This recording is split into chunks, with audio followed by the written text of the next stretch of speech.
Hello मेरे प्यारे बच्चों, आप सभी को नमस्कार और जय हिंद।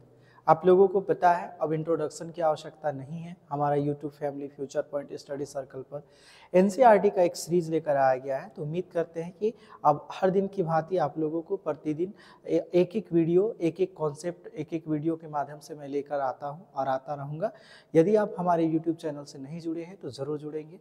बच्चों, आज फिर से हमारे YouTube family future point study circle पर 9th के मैथ के लिए जो आपकी आगामी परीक्षा है और कॉम्पिटिटिव एग्जाम में भी ऐसे प्रश्न पूछे जाते हैं, उसका एक बेहतरीन कॉन्सेप्ट के साथ, एक बेहतरीन कॉन्सेप्ट के साथ एक सेट लेके आए हैं जिसमें अप्रॉक्सली 40 क्वेश्चंस होंगे। तो बच्चों चलिए आज शुरू करते हैं क्लास को यहीं से, है ना। आज हर दिन की भांति क्लास को हम लोग कुछ क्वैट्स से शुरू करते हैं, कुछ मोटिवेट करने की प्रयास करते हैं। बच्चों देखेंगे, संघर्ष आपकी क्षमता को बढ़ाता है, आपको सफलता के और करीब लाता है। बच्चों ध्यान से देखेंगे कि हमारा संघर्ष का कुंजी ही है सर हार्ड वर्किंग, है ना। कह सकते हैं कि जो हम जितना संघर्ष करेंगे अपना जीवन में उतना उभर कर क्या होंगे सर, सामने आएंगे।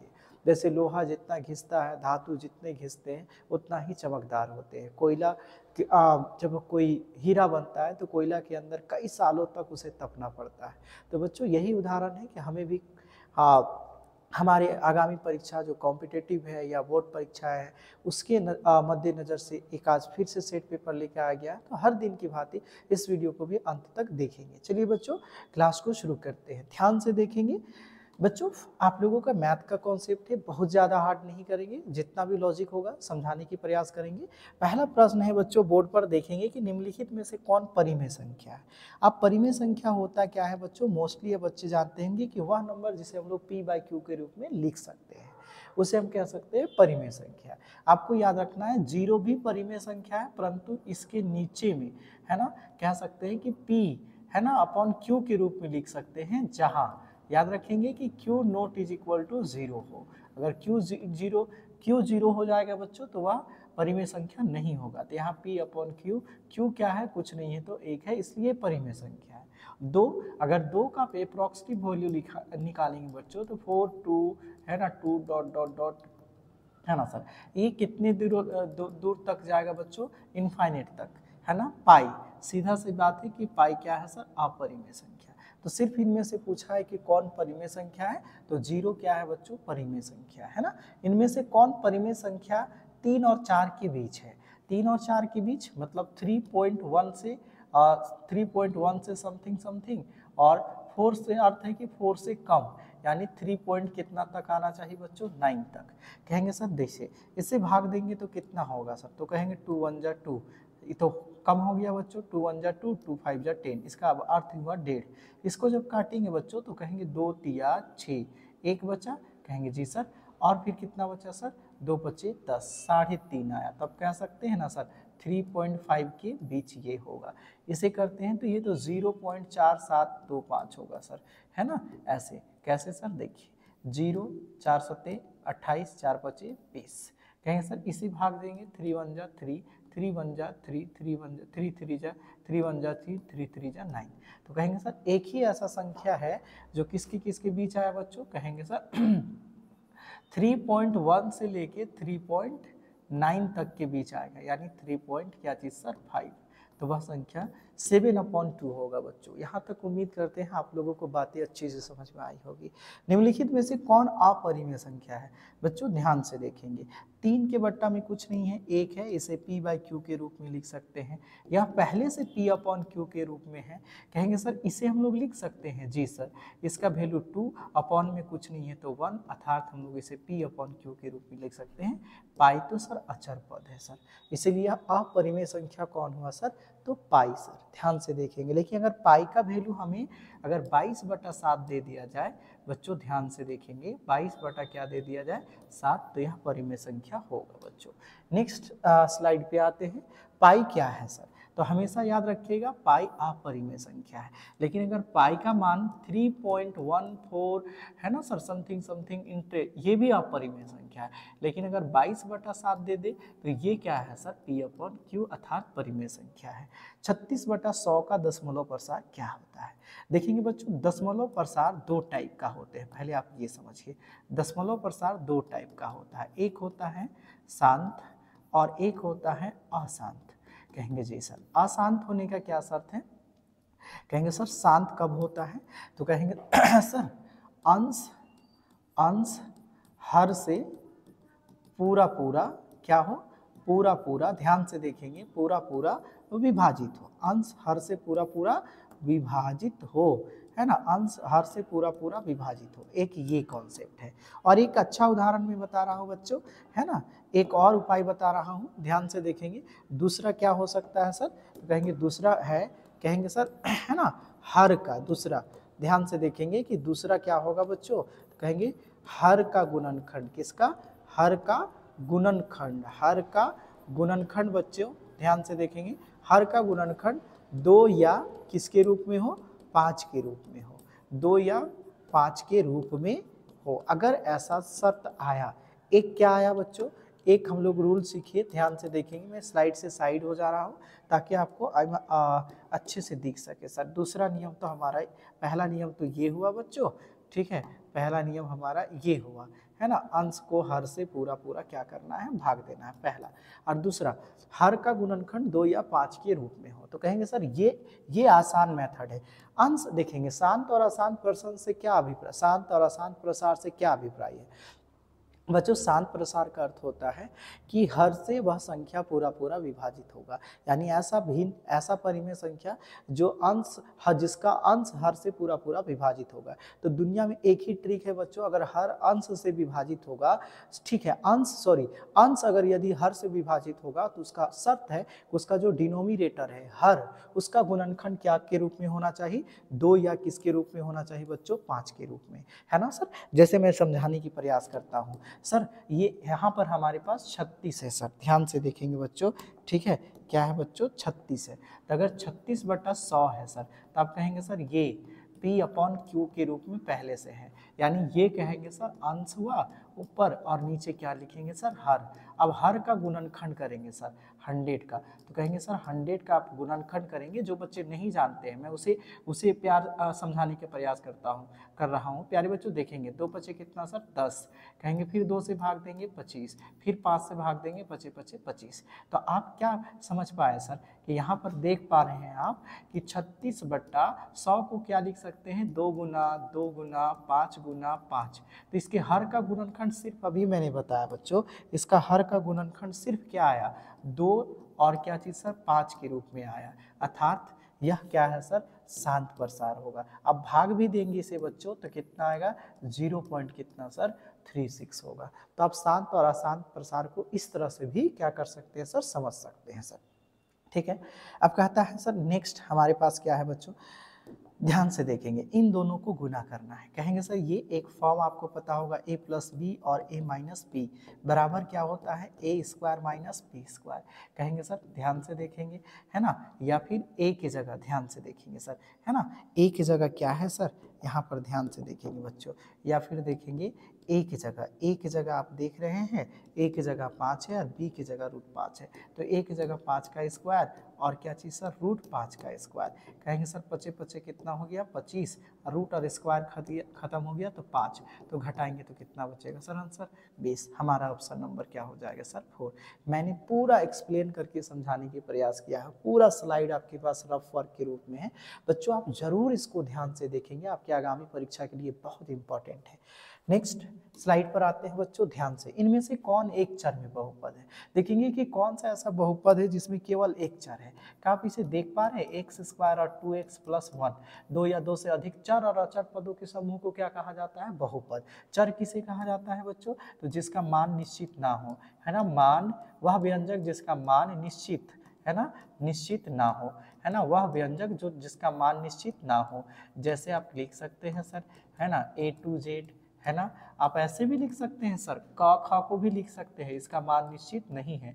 यदि आप पहले मेरी वीडियो नहीं देखे हैं तो आप 9th क्लास के जो सीरीज है, हमारा प्ले लिस्ट है, वहाँ पर देखेंगे। बहुपद चैप्टर में समझा चुका हूँ, पढ़ा चुका हूँ कि बहुपद क्या है सर, है ना। तो इसमें देखेंगे सर एक चर में कौन बहुपद है, तो कहेंगे सर एक चर में, चर के रूप में x है, यहाँ पर भी टी है परंतु रूट टी है, अर्थात यह बहुपद नहीं होगा। देखेंगे बहुपद की बात कर रहा है, ये बट्टा में है सर, है ना, और बट्टा में बहुपद होने का शर्त है कि जो चर है वो रूट के अंदर नहीं आएगा, जो चर है उसका ऋणात्मक मान नहीं आएगा, और जो चर है वो अपॉन के रूप में नहीं आएगा। तीन शर्त है मेरे प्यारे बच्चों बहुपद नहीं होने का।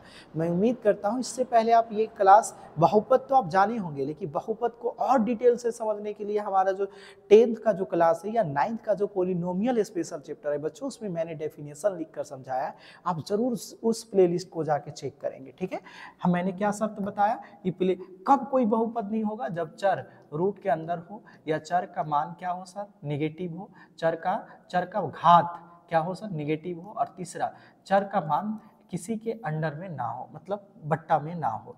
तो देखेंगे सर ये तो बहुपद नहीं हुआ, ये भी बहुपद नहीं हुआ, तो एक ही शर्त है कि एक चर में बहुपद कौन है, x² + 2x + 1, जो कि यहाँ पर देख रहे हैं चर किसके रूप में है, रूट के रूप में। निम्नलिखित में से कौन बहुपद नहीं है, आप कहेंगे सर ये भी बहुपद, कौन बहुपद नहीं है सर। ठीक है, अब यहाँ पर देखेंगे सर, अगर ध्यान से देखेंगे कि कौन निम्न में से कौन एक चर में बहुपद है, एक चर में, ये तो सभी तो एक ही चर में है सर, परंतु हम लोग देखेंगे ये तो बहुपद नहीं है, कौन बहुपद नहीं है, तो 100% हम लोग तो इसी के साथ जाएंगे कि ये बहुपद नहीं है सर। ठीक है, उसके बाद देखेंगे सर, हाँ ये बहुपद है, द्विघाती बहुपद है, ये त्रिघाती बहुपद है, हम लोग कह सकते हैं ये लीनियर पॉलिनोमियल है सर। ठीक है ना, आगे ध्यान से देखेंगे बच्चों, देखेंगे कि यहाँ पर हमारे पास क्या है सर, है ना, आगे देखेंगे बच्चों, नेक्स्ट स्लाइड पर क्या है, x बराबर 1 के लिए बहुपद इतना इतना के मान क्या होगा। आप कहेंगे सर x बराबर क्या कह रहा है, कहेंगे सर 1 यानी 5, x की जगह क्या रखना है 1, 4 इंटू एक्स के बराबर, आप x बराबर बोर्ड में देख पा रहे हैं 1 दिया है बच्चों ना, तो कहेंगे जी सर x का वैल्यू कितना है बच्चों, तो कहेंगे x का वैल्यू हमारे पास 1 है सर, और स्क्वायर है तो स्क्वायर प्लस 3 है सर। अब इसे हल करेंगे, 5 वन जा कितना हुआ 5, और फिर 1 वन जा 1, तो 4 वन जा कितना हुआ 4, प्लस कितना हुआ सर 3, आप कहेंगे सर 5 और 3 कितना हुआ 8, माइनस का 4, तो आंसर कितना हो गया सर 4।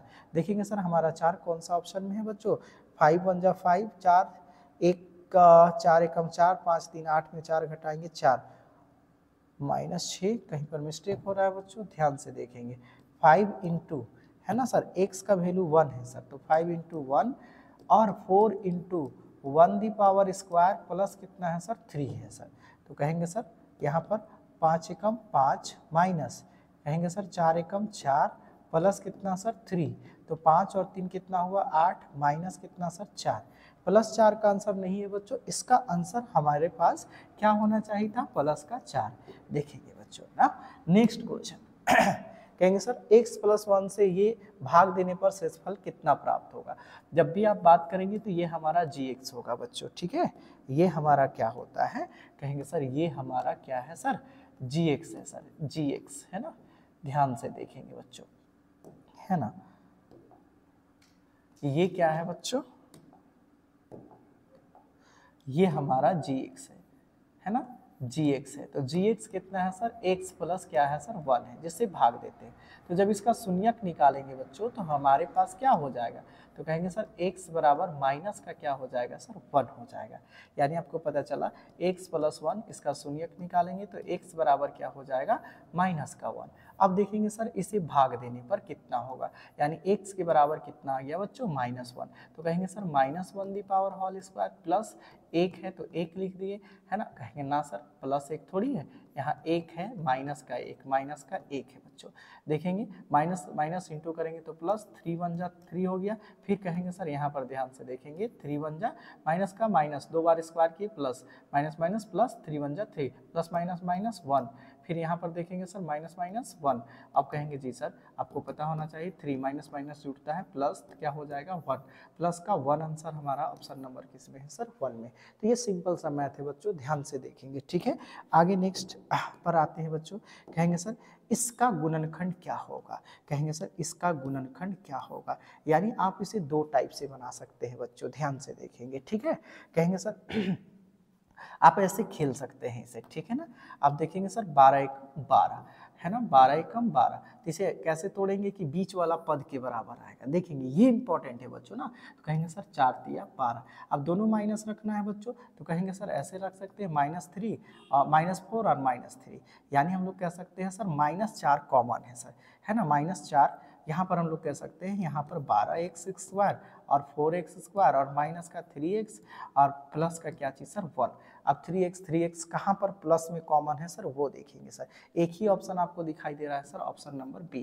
कहेंगे सर बातें तो बिल्कुल समझ में नहीं आई। देखो बच्चों, इसे बनाने के लिए हम लोग क्या करते हैं, ऐसे करते हैं 7x प्लस क्या चीज़ सर 1, प्रथम और अंतिम पद को गुना करा जाता है। कहेंगे ठीक है सर, 12x² और 1 अपना जगह पे, प्रथम अंतिम पद को 12 एकम 12 गुना किए और इसको इस प्रकार तोड़ा जाता है कि जोड़ने या घटाने पर बीच वाला पद के बराबर हो।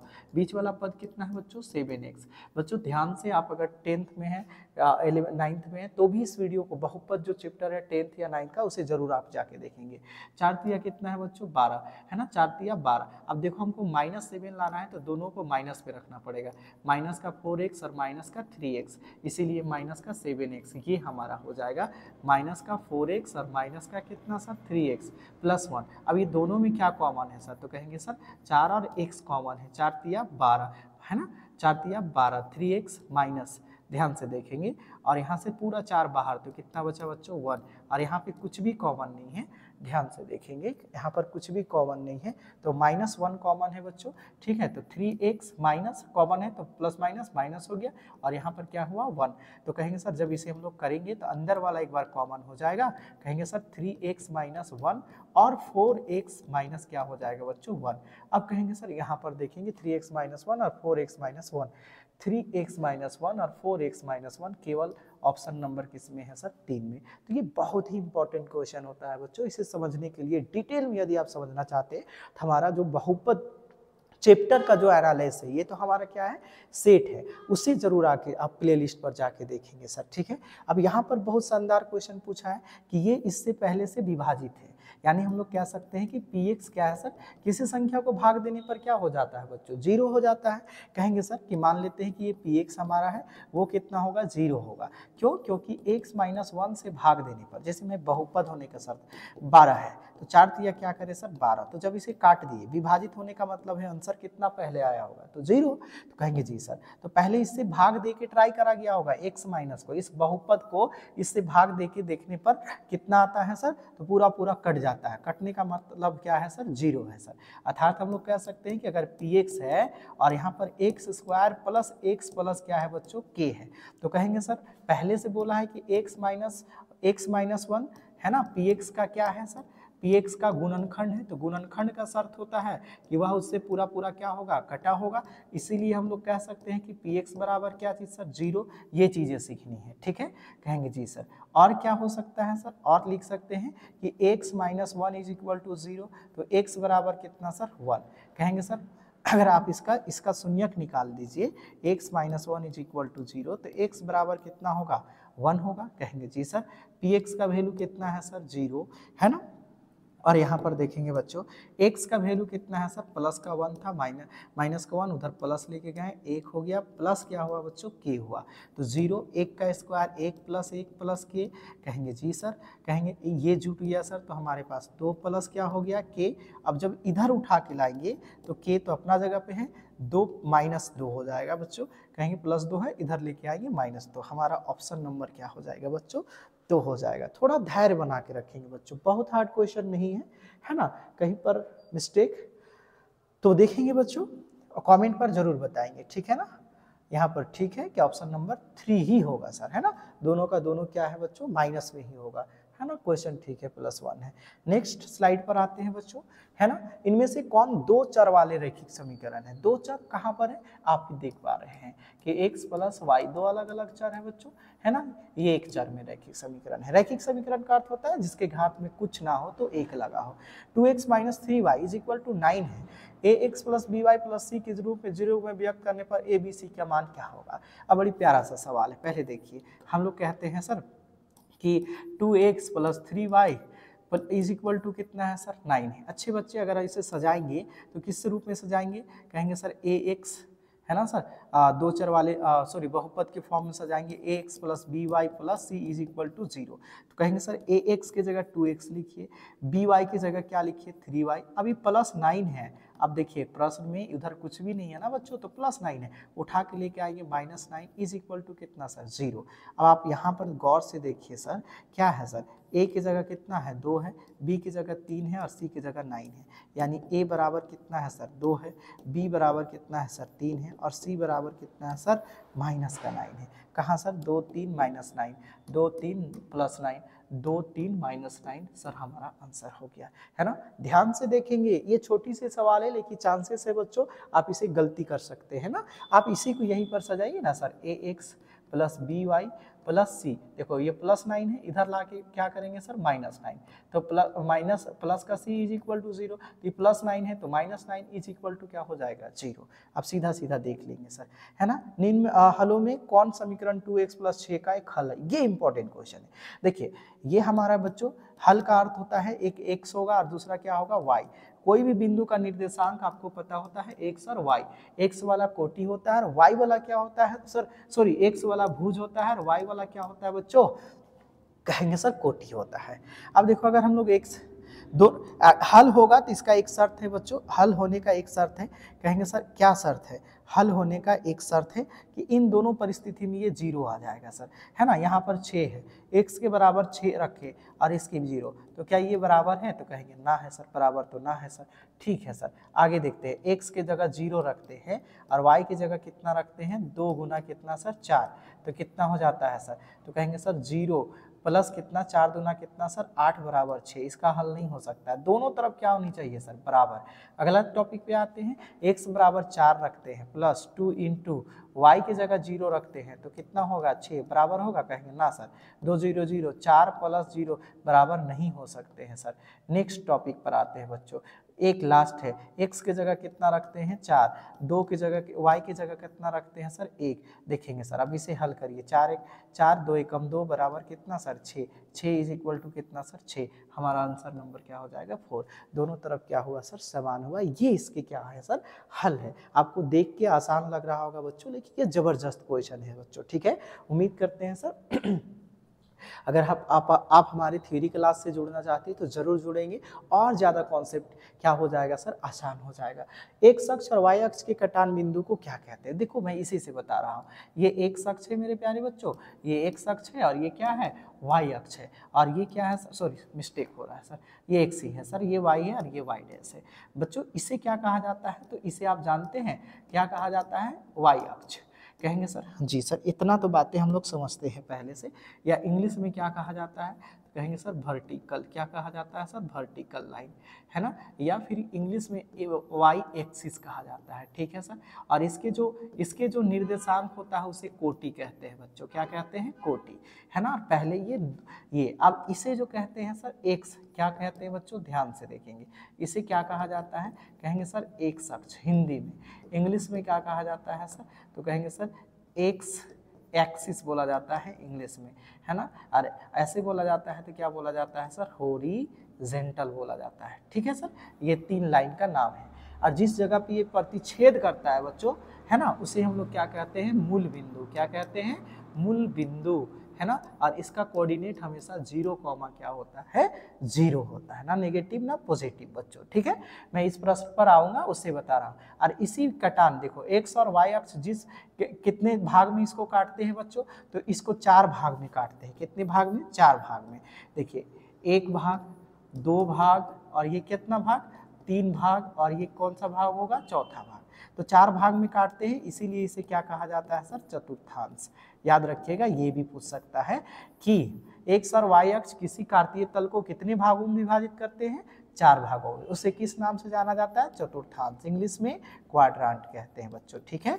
अब देखेंगे फर्स्ट क्वाड्रांट में केवल पॉजिटिव और पॉजिटिव नंबर ही रहते हैं। सेकेंड क्वाड्रांट में देखेंगे, सेकेंड क्वाड्रांट में देखिए, सेकेंड क्वाड्रांट में ये माइनस है, एक्स अक्ष को लिया जाता है माइनस और प्लस होता है। और थर्ड क्वाड्रांट में देखेंगे एक्स अक्ष में भी माइनस नंबर है ना। उम्मीद करते हैं बच्चों समझ पा रहे होंगे, एक्स अक्ष में भी माइनस नंबर है, एक्स अक्ष में भी माइनस है, और वाई अक्ष में भी माइनस है। और फोर्थ क्वाड्रांट में एक्स अक्ष में प्लस है और क्या चीज सर एक्स वाई अक्ष में क्या है सर, माइनस है। ये हमारा एक लेखा जोखा हुआ। तो किस वाई अक्ष और एक्स अक्ष जिस बिंदु को काटते हैं उस बिंदु को क्या कहा जाता है, मूल बिंदु। कोटि किसे कहा जाता है, वाई अक्ष को। और एक्स अक्ष में जो जो भी निर्देशांक होंगे वो क्या कहलाता है बच्चों, एक्स अक्ष के निर्देशांक को भुज कहते हैं। ठीक ठाक। एक्स के निर्देशांक को क्या कहते हैं, एक्स के निर्देशांक को हमेशा क्या कहते हैं, भुज। मैंने यहाँ पर बातें नोट कर दी बच्चों, ठीक है। थोड़ा रफली में लिखा हूँ बच्चों, उम्मीद करते हैं आप अच्छे से लिखेंगे सर ना, हॉरिजेंटल, ठीक है सर। और इसके लाइन को क्या कहा जाता है, एक्स अक्ष के निर्देशांक को भुज कहा जाता है बच्चों, क्या कहा जाता है, भुज। यहाँ तक बातें समझ में आई होगी। कहते हैं एक्स अक्ष के निर्देशांक को भुज और वाई अक्ष के निर्देशांक को कोटि। आकृति में पी का निर्देशांक ज्ञात करिए। देखिए मेरे बच्चों, पी कहाँ है, यहाँ है ना, आप देख पा रहे होंगे। पी कह रहा है बच्चों कितना है, एक्स अक्ष में 4 है, और कहेंगे सर वाई अक्ष में कितना है सर, 2 है। तो एक्स अक्ष में 4, वाई अक्ष में 2, एक्स अक्ष में 4। देखिए डायरेक्ट लिखिए ना सर, अगर ये मिस्टेक है तो एक्स अक्ष में 4 और वाई अक्ष में वह बिंदु जो पी है हमारा, पी कोई भी कोऑर्डिनेट में होता है तो एक्स कॉमा क्या होता है, वाई। कहेंगे जी सर। अब यहाँ पर बातें समझिए, बिंदु पी, एक्स का वैल्यू देखिए, पी ये हमारा पी कोऑर्डिनेट है, अगर आप समझ पा रहे हैं तो पी का कोऑर्डिनेट एक्स अक्ष में, एक्स के सीधा में देखिए बच्चों क्या है, 4, और वाई के सीधा में कितना है सर, 2 है सर। उम्मीद करते हैं ये स्लाइड आप लोगों को समझ में आई होगी। नेक्स्ट बच्चों ध्यान से देखेंगे, दो भिन्न रेखाओं में कितने बिंदु उभयनिष्ठ हो सकते हैं। कहेंगे सर दो भिन्न रेखा है ना, अलग अलग बिंदु है, और उसको अगर हम लोग प्रतिच्छेद करते तो कितने बिंदु उभयनिष्ठ हो सकते हैं, 1 2 3। अगर हम लोग दो भिन्न रेखा में कितने उभयनिष्ठ बिंदु हो सकते हैं, तो कितने उभयनिष्ठ बिंदु हो सकते हैं सर, 1 हो सकते हैं सर।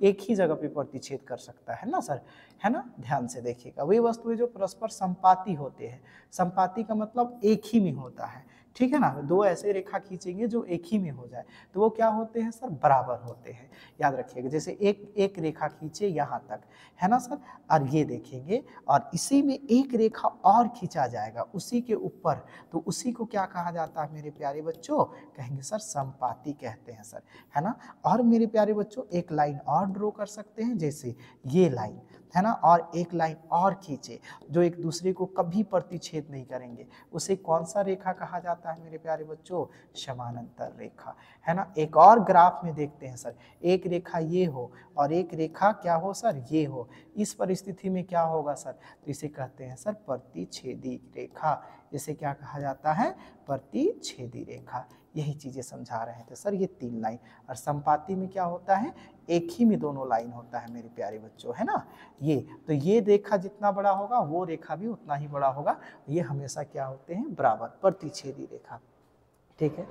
नेक्स्ट स्लाइड पर आते हैं बच्चों, 68 का पूरक समपूरक कोण क्या है। अब आपको पता, फिर से मैं समझाना चाहता हूं कि अगर आप थोड़ा सा ध्यान देंगे बच्चों तो कहेंगे सर ये टेबल को देखिए थोड़ा आप, है ना, कहेंगे सर यहाँ से थोड़ा मैं समझाने की प्रयास कर रहा हूँ, है ना। ऐसे बांट दिए तो इधर कितना डिग्री हो गया, ये 90 हुआ बच्चों, ये 0 हुआ, और कहेंगे सर इधर कितना हो जाएगा सर 180, और नीचे यहाँ 300 कितना हो जाएगा 60। इसे हम लोग करते हैं प्रतिवर्ती कोण। क्या कहा जाता है बच्चों, नीचे वाला कोण को प्रतिवर्ती कोण कहा जाता है ना, प्रतिवर्ती कोण, जिसका कहाँ से होता है, तो कहेंगे सर 181 मान सकते हैं, और 300 कितना सर 60। अगर आप बहुत मेजरमेंट करना चाहते हैं तो 180.1 से लेके कितना मान सकते हैं सर, 360 तक को मान सकते हैं, ठीक है। आप इसे क्या कहा जाता है, इसे अधिक कोण कहा जाता है, आपको पता होना चाहिए, है ना। इसे अधिक कोण, इसका मेजरमेंट कितना होता है, कहेंगे 19.1 से लेके कितना तक बच्चों, तब कहेंगे सर 179 पॉइंट कितना तक सर, 9 तक। ऐसे आप गलत पढ़े हैं, अभी तक आप लोग पढ़े हैं प्रायः कि 90 पूरा क्या होता है बच्चों, समकोण होता है। 90 क्या होता है, केवल 90 समकोण होता है पूरा, है ना, समकोण। समकोण को ही क्या कहा जाता है दूसरी भाषा में, पूरक। और 180 को क्या कहा जाता है मास्टर, 180 को कहा जाता है ऋजु कोण। क्या कहा जाता है, ऋजु कोण। ध्यान से देखेंगे, आगे इससे संबंधित प्रश्न होगा, या इसी को क्या कहा जाता है, समपूरक, 2 नाम से जाना जाता है। इसे पूर्ण कोण बोला जाता है बच्चों, इस बात को गांठ बांध लेंगे ना। इसे क्या कहा जाता है बच्चों 360 को पूर्ण कोण कहा जाता है, प्रत्यावर्ती मध्यवर्ती। और इस भाग को क्या कहा जाता है, तो न्यून कोण। तो न्यून कोण की रेंज कितना होता है, 0 से 89 पॉइंट कितना तक बच्चों, 9 तक। ये ड्रॉ आप 100% सीखेंगे, बहुत इंपॉर्टेंट है। आपको पता चला कि ये भी कितना है, 90 है, ये भी 90 है। तो एक रेखा के ऊपर कितना टोटल हो गया सर, 180 कह सकते हैं। ये भी कितना होगा, 180। अब उम्मीद करते हैं यहाँ तक इस ड्रॉ से आप समझ पाए होंगे। मैं स्लाइड से पीछे हो गया बच्चों, ये चीजें समझ पाए होंगे आप। ये चीजें देखिए ध्यान से, ठीक है ना। 180 को रिजु कोण भी कहा जाता है, रिजु कोण, और संपूरक कोण भी कहा जाता है। बच्चों कहेंगे जी सर यहाँ तक बातें समझ में आ गया। अब हमसे क्या सीख रहा है सर, हम लोगों को क्या सीखना है बच्चों, क्या पूछ रहा है, कहता है कि 68 का पूरक कोण, नहीं 68 का क्या बोलता है, समपूरक। तो 68 में कितना जोड़ दिया जाएगा सर कि वो कितना पहुंच जाएगा सर, समपूरक। समपूरक का मतलब कितना, कहेंगे सर 180। 68 में कितना जोड़ दीजिएगा जो समपूरक हो जाएगा, तो कहेंगे सर 102, नहीं सर 112। 112 और 68 को जोड़िएगा तो कितना हो जाएगा, 170 हो जाएगा। तो हम लोग किसको जोड़ेंगे सर, 122 को जोड़ेंगे। तो 122 और 68 कितना हो जाएगा सर, तो दोनों को जोड़ दीजिएगा तो 180। और 180 का मतलब भी क्या होता है, समपूरक। कितना, 68 में कितना पूरा करेंगे जो समपूरक हो जाएगा, तो कहेंगे सर जोड़ के देखेंगे ना सर, ध्यान से। 68 और 12 70, सॉरी सर मिस्टेक हुआ था ना, 190 हो जाएगा बच्चों। कितना जोड़ना पड़ेगा, 112, मिस्टेक हो गया था जोड़ने में, कोई बात नहीं। मैंने देखो मैं यहाँ पे प्रॉपर मैंने समझा दी है ना। अगर आपसे पूछा जाए 180 से अधिक कौन हो और 360 से कम हो, मैंने बच्चों अभी यहाँ पर नोट करा, पॉइंट में मैंने बताया 180.0 180.1 to 360 तक को क्या कहा जाता है, तो कहेंगे सर प्रतिवर्ती कोण कहा जाता है। बच्चों ये बहुत इंपॉर्टेंट है ना। अब मैंने अभी समझाया था कि एक रेखा के ऊपर कितना डिग्री का कोण होता है सर, ये पूरा कितना होता है बच्चों, 180 है ना। लेकिन ऐसे नहीं दिया है, एगो कोण दिया है 5x, और मेरे प्यारे बच्चों एक कोण दिया है, 5x, और एक दिया है कितना सर, 4x, बराबर कितना सर, 180। दोनों को जोड़ेंगे तो कितना हो जाएगा, 9x = 180। तो x बराबर आपको पता है सर, 9 दूना कितना सर, 18। x बराबर कितना आया सर, 20 आया। आप कह सकते हैं ये कोण कितना है सर, 5x है। तो 5x मतलब x, 5 गुना x की जगह कितना रखेंगे, 20 है ना। तो ये कोण कितना होगा, 100।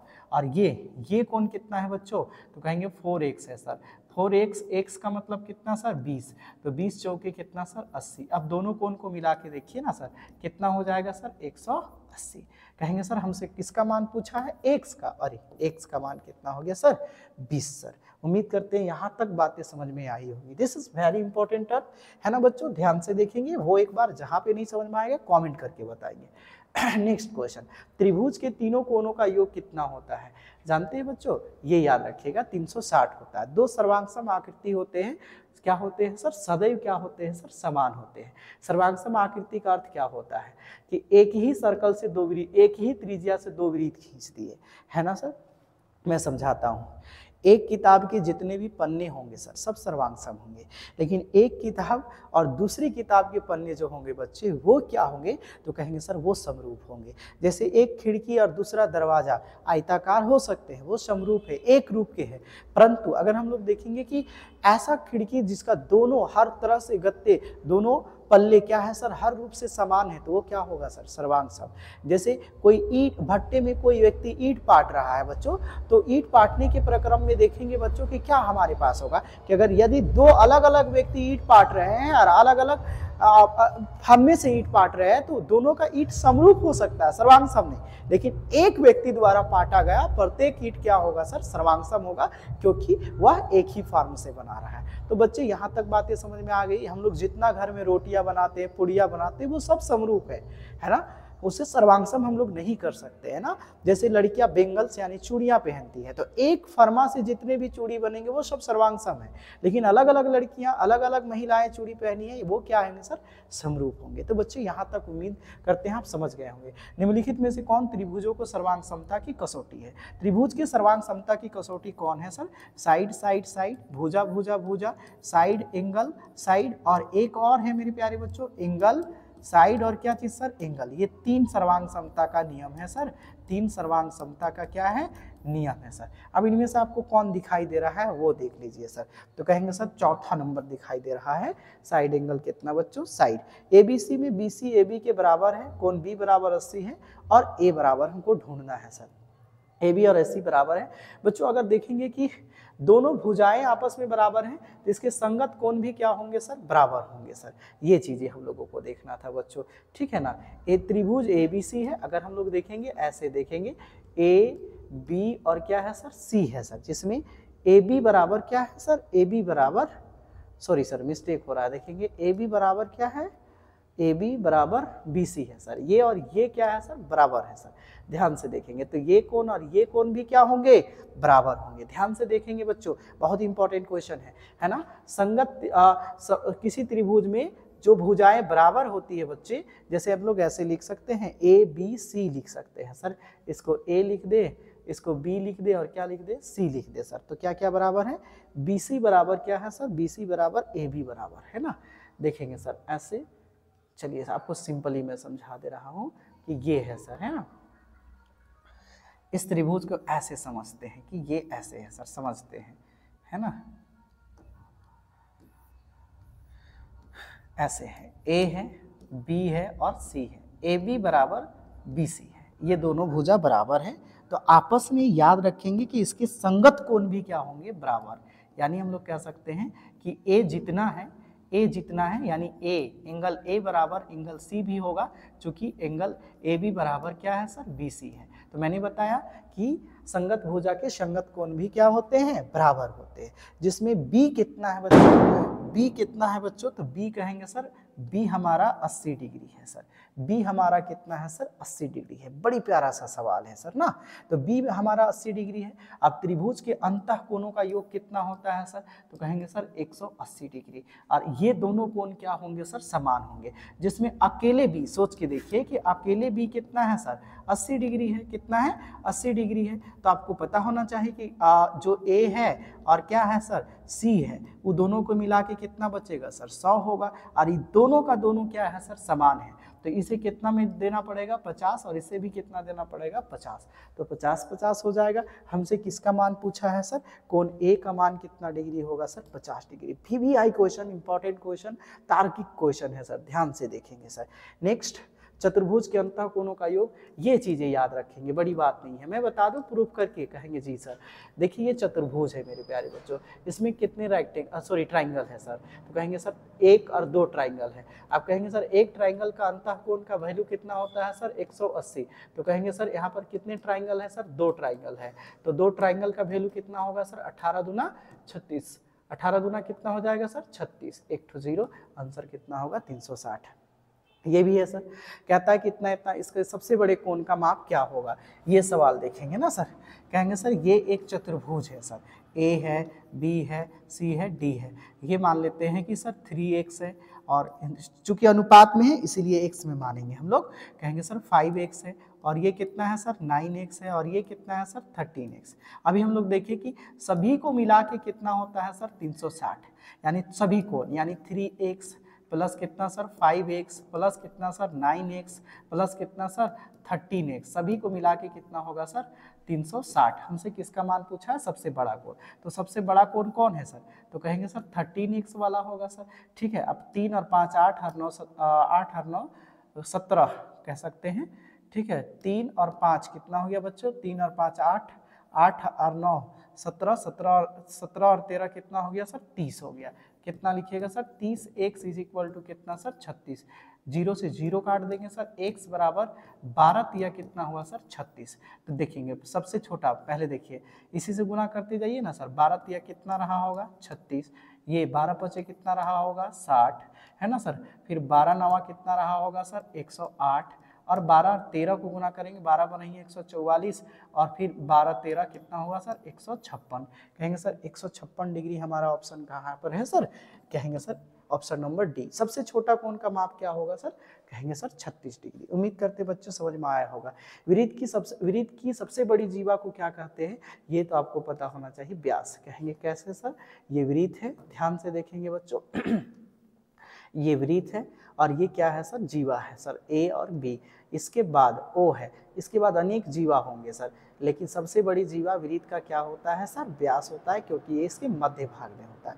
अर्धवृत्त का कोण होता है सर, अर्धवृत्त स्वयं एक समकोण नहीं, रिजु कोण होता है सर, मैंने अभी बताया था, समझने वाली बात है। रिजु कोण का वैल्यू कितना होता है सर, 180 डिग्री। कहेंगे ना सर बिल्कुल समझ में नहीं आया, चित्र समझाइए। देखेंगे सर, अगर ये मान लिया जाए कि कितना डिग्री का अर्धवृत्त बनाते हैं, तो ये अर्धवृत्त है कि नहीं है सर, कहेंगे सर ये पूरा वृत्त है, कहेंगे जी सर इसे आधा वृत्त बना दीजिए, कहेंगे जी सर आधा वृत्त, तो पूरा वृत्त का वैल्यू कितना होता है 360, तो आधा वृत्त का वैल्यू 180, तो 180 को किस नाम से जाना जाता है, कहेंगे सर इसे पीछे वाला पेज में आप बताए थे रिजु कोण या समपूरक कोण के नाम से जाना जाता है।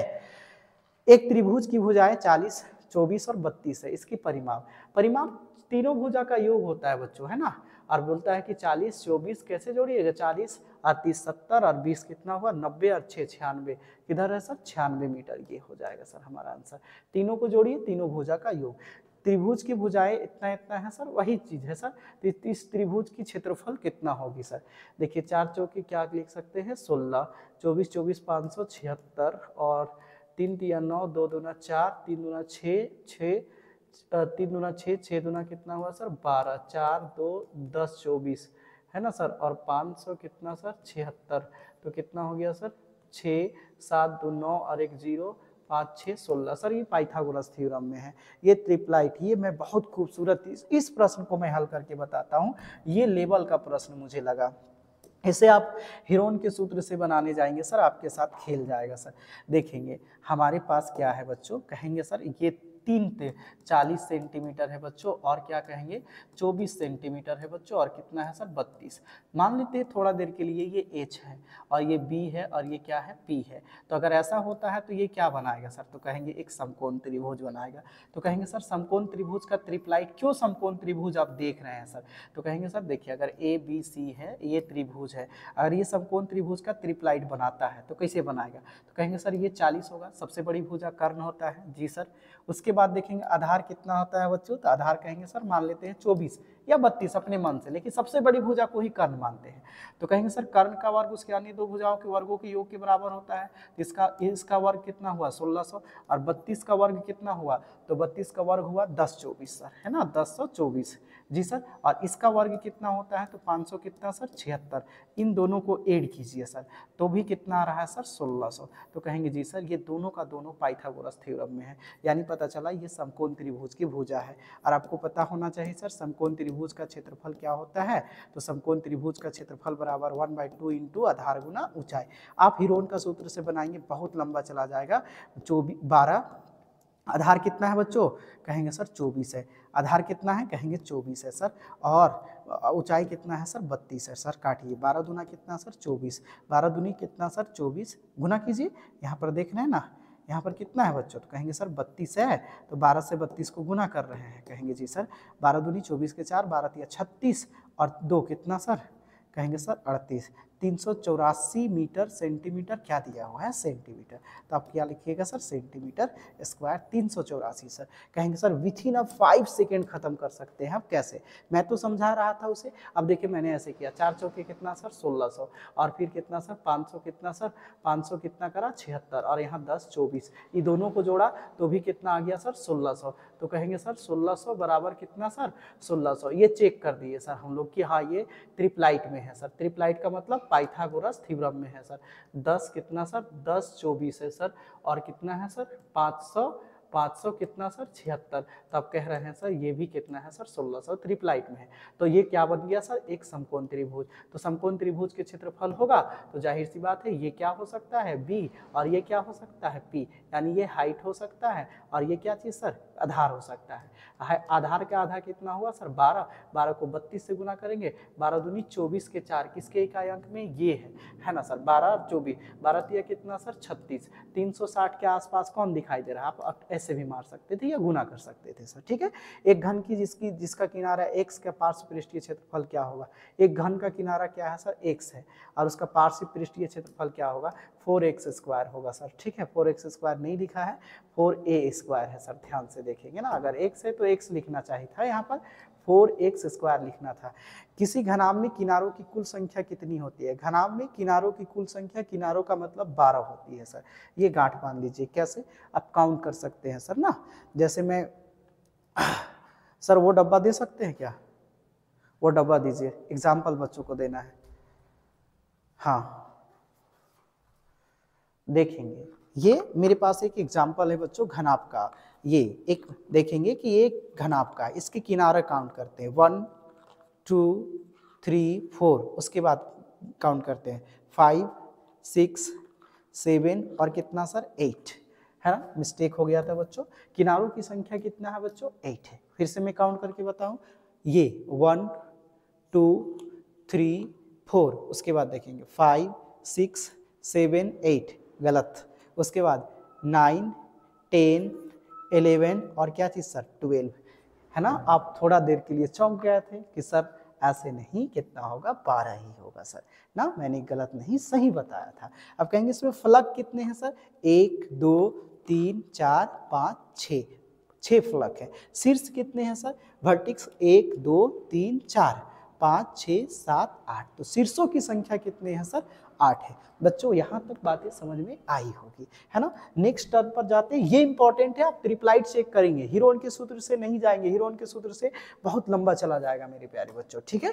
हाँ, और कुछ क्वेश्चन छूट रहा था? हाँ ठीक है सर, किसी घनाभ में किनारों की संख्या 12 होती है ना सर। नेक्स्ट, एक घनाभ जिसकी लंबाई L चौड़ाई B हो, उसका पार्श्वपृष्ठीय क्षेत्रफल क्या होता है बच्चों? तो कहेंगे सर 2 × LB प्लस क्या चीज सर? H, या उसी को ऐसे लिख सकते हैं, ठीक है।